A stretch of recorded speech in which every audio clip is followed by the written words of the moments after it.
Life is not fair. People will betray you, you will fail, you will cry, you will feel lost. But listen to me. What you do next will define you. Strength isn't about muscles. It's about your mind. And if you don't train your mind, the world will break you before you even start. Do you want to be unstoppable? Do you want to be fearless? Then it's time to become mentally strong. Imagine this. You post a picture and the likes don't come in as fast as you expected. Your heart sinks a little. You refresh the page, hoping for more. When someone compliments you, you feel great. But when they criticize you, your whole day is ruined. Why? Because deep down, you are waiting for the world to tell you that you are enough. But let me break this for you. If you keep chasing validation from others, you will always be a slave to their opinions. Look around. How many times have you changed your outfit because you thought, what if they don't like it? How many times have you stopped yourself from speaking up in a meeting thinking, what if they think I'm wrong? How many times have you edited your words, your personality, your dreams, just to fit in? Here's the truth. The world is never satisfied. You can be the kindest, smartest, most talented person in the room, and still someone will find a reason to criticize you.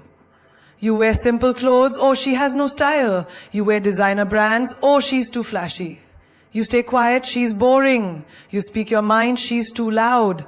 It's a game you can never win. So what do? You stop playing their game. You start approving yourself.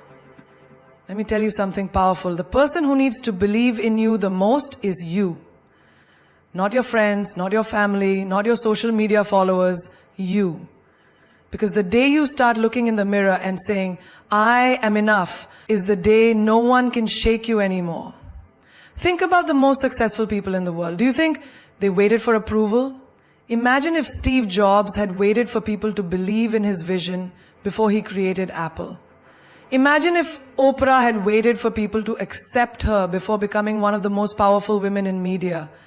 They were rejected, they were doubted, but they kept going because they didn't need the world's permission to be great. And you are no different. You have dreams, ideas, talents, but you are holding yourself back because you are afraid of what they will say. But let me ask you, who are they? Are they the ones paying your bills? Are they the ones living your life? Will they be the ones regretting your missed opportunities? No, the only person who will live with the consequences of your choices is you. So why give them so much power? Let's get real for a moment. Imagine you're at a party. You walk in confidently, wearing an outfit you love, feeling good, but then you overhear someone whisper, oh, what is she wearing? What happens? Your mood drops. You suddenly feel self-conscious, but pause. Did your clothes change? No. Did your personality change? No. The only thing that changed was your confidence, because you allowed someone else's opinion to take it away. Now imagine the same situation, but this time you hear the comment and you think, so what? I like it. I feel good. You smile, hold your head high, and continue enjoying yourself. See the difference. The moment you stop needing validation, you become untouchable. This applies to every part of your life. You want to start a business? People will doubt you. Start anyway. You want to change careers? People will question you. Change anyway. You want to take a risk, follow a dream, live on your own terms? People will talk. Let them. Their opinions won't pay your bills. Their words won't shape your destiny. There's a story of a little girl who loved to paint. She painted every day, creating colorful, beautiful art. One day, she showed her paintings to a few people, hoping they would love them as much as she did, but instead they laughed. This is childish, they said. The little girl was heartbroken. She put away her brushes, stopped painting, and never created art again. Now imagine another version of the story. The little girl shows her paintings, people laugh, but instead of feeling defeated, she smiles and says, that's okay, I paint for myself, not for you. And she keeps painting. Years later, she becomes an artist, living her dream, while those who doubted her remain exactly where they were. The difference? She didn't let their opinions decide her worth. The moment you stop seeking validation is the moment you take your power back. You stop living for applause and start living for your purpose. You stop bending yourself to fit into other people's expectations and start shaping the life you want. Let people talk, let them judge, let them misunderstand you. None of it matters. The only thing that matters is how you see yourself.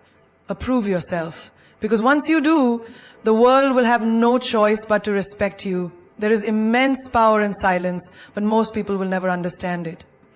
They think power comes from being the loudest voice in the room, from proving a point, from winning an argument. But true power comes from the person who knows when to speak and when to remain silent.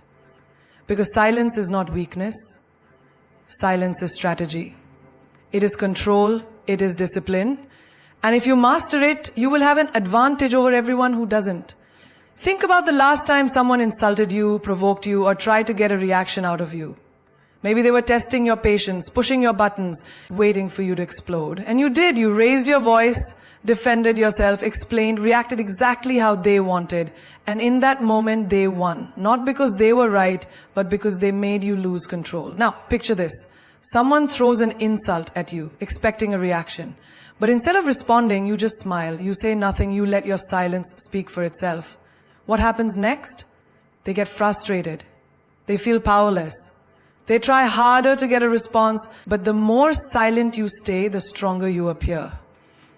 Because silence makes people uncomfortable. It forces them to sit with their own words, to question themselves. When you don't react, you take away their power. And when you take away their power, you become the one in control. Look at the most powerful people in the world. Billionaires, leaders, visionaries. They don't waste words. They don't explain themselves to everyone. They observe, they analyze, they speak only when necessary. And when they do, people listen because their silence gives weight to their words. But most people, they talk too much. They explain too much. They beg to be understood. They let their emotions speak for them. And that's why they stay powerless. Think about a chess game. The player who moves too quickly, too predictably, loses. But the player who waits, who stays calm, who doesn't reveal their strategy, that's the player who wins. In life, you must learn to be that player. The one who doesn't show all their cards, the one who doesn't let people know what they're thinking, feeling, or planning, because the less people know about you, the less they can use against you. There's an old saying, a lion doesn't need to announce that it's a lion. It simply exists, and the world respects it. The same goes for you. Your silence should demand respect, not your words. Think about social media. How many times have you seen someone post their every thought, every emotion, every struggle? They think they are being open, but what they are really doing is giving the world ammunition to judge them, to criticize them, to manipulate them. Now think about the ones who don't post their every move. The ones who move in silence, who build their success quietly. When they finally speak, when they finally make a move, it's powerful. It shocks people because nobody saw it coming. That is the power of silence. Even in relationships, silence is power. The moment you stop chasing, begging, or over-explaining, you shift the dynamic. The moment you stop responding to toxic people, they lose control over you. The moment you stop seeking closure and just walk away, you become untouchable. Imagine this. Someone you love hurts you. Your first instinct, to argue, to demand answers, to make them see your pain. But what if instead you just walked away? No explanations, no emotional breakdowns, just silence. They would be left wondering, regretting. Because silence is louder than words. It lingers. It stays in the mind. It makes people uncomfortable. And that discomfort, that is your power. There's a reason why the most intelligent and successful people are also the ones who speak the least. They don't waste energy on meaningless conversations. They don't engage in arguments that don't serve them. They know that silence forces people to reveal themselves. When you say nothing, you let others expose who they really are. Think about job interviews. The smartest candidates don't ramble. They answer questions clearly and then stop talking, letting the silence sit. Because they understand that silence makes people want to fill the gap. It makes the interviewer uncomfortable. So they keep talking, giving away more than they intended. That's strategy. Even in negotiations, silence is power. Imagine you're negotiating your salary. Most people panic when there's silence. So they start talking, lowering their demands, trying to justify why they deserve more. But the smartest negotiators, they state their price, then stay silent. And that silence, it forces the other person to speak first, to reconsider, to feel pressured. And that pressure, that is control. There is a reason why silence is used as a punishment, as a weapon, as a form of dominance. Because it works. It forces people to think. It forces people to feel. It forces people to respect you. And once you master it, you will never be the same again. You failed. So what? Does that mean your life is over? Does that mean you are not good enough? Does that mean you should stop trying? No. Failure is not a punishment. It is not the universe telling you to give up. It is a lesson, a message, a redirection. The only question is, will you learn from it or will you let it break you? Look at the most successful people in the world. Do you think they got there without failing? Steve Jobs was fired from the company he built. Oprah was told she wasn't good enough for television. J.K. Rowling was rejected by 12 publishers before Harry Potter became a global phenomenon. If they had taken failure as a life sentence, you wouldn't even know their names today. But most people, they fail once and they quit. They take it personally. They start believing that failure is proof that they are not good enough. But failure is not proof of your weakness. It is proof that you are trying. It is proof that you are pushing beyond your comfort zone. And every single time you fail, you are one step closer to getting it right. Imagine a child learning to walk. They fall, they stumble, they hit the ground over and over. But do they stop trying? No. Because they don't see falling as failure, they see it as part of the process. And because they keep getting up, one day they walk, one day they run, one day they never look back. But as we grow older, we forget that. We let fear of failure stop us from taking risks. We let embarrassment keep us from trying again. We let one rejection, one mistake, one setback define us. But why? Why do we see failure as the end instead of the beginning? Picture this. You start a business and it fails. You lose money, people laugh, you feel humiliated, you think maybe I'm not cut out for this. And so you give up. But what if you had just kept going? What if you had learned from what went wrong and tried again?